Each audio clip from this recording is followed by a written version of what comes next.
Seth's rocking out with me here. How appropriate for this segment, right? Exactly. Someone is watching you right on the internet in this morning's Money Watch. Weblining, it may sound innocuous, but it refers to advertisers tracking everything you do online, and then that information can be used in some very dangerous ways. You could be denied certain services or even have trouble getting something like health insurance. Joining us now from Palo Alto, California is Michael Fertik, founder and CEO of Reputation.com. Good morning, Michael. Thanks for joining us. First of all, tell us, how do they use these searches to track us?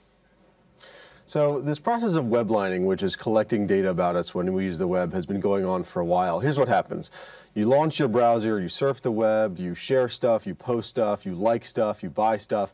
All that information is being collected by data brokers or data collection companies who then share it or sell it. There's been two changes in the last year or two that have made this a bigger and more comprehensive issue for almost everybody on the internet. One, those buttons that you see when you like something or you don't even click that like button on a page, that button is there to track the fact that you're on the website. And that's a much deeper and more systemic search for us and the information about us. And number two, the information is not just being used by advertisers. Your introduction was exactly right.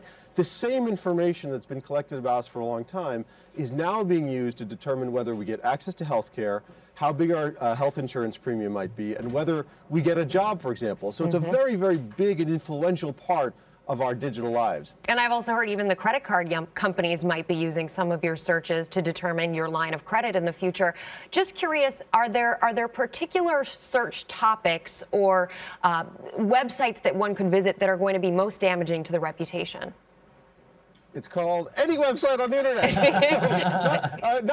So it's not damaging your reputation. I don't want people to be paranoid about using the web. I think they should use the web and so forth, but they should be very mindful of the fact that unless they use specific measures, and I do want to add that my company, Reputation.com, exists to give you control back over your data, unless they use specific measures like these services, they're going to have their data collected. Now, I think that we can do better, right? The internet has been built up as an advertising medium so that there's this huge incentive to collect our data, sell our data, share our data. And I think that all of this bounty that each of us represents through our digital DNA can actually be shared with us. So I think that we can do better as internet entrepreneurs and innovators, and we can imagine a future in which, okay, we're getting this data, we're benefiting from the data, but by the way, we're also paying you back for it. So imagine every time your data were sold, you got a cut, right? We can imagine that, and it'd be a very exciting and optimistic version of what's currently a little bit creepy. Yeah, well, if we get there, that would be great. But creepy is right. Yeah, it is creepy. I'm working on it for you. Good deal. For you, Rebecca. Michael Fertik, we appreciate it. Thank you.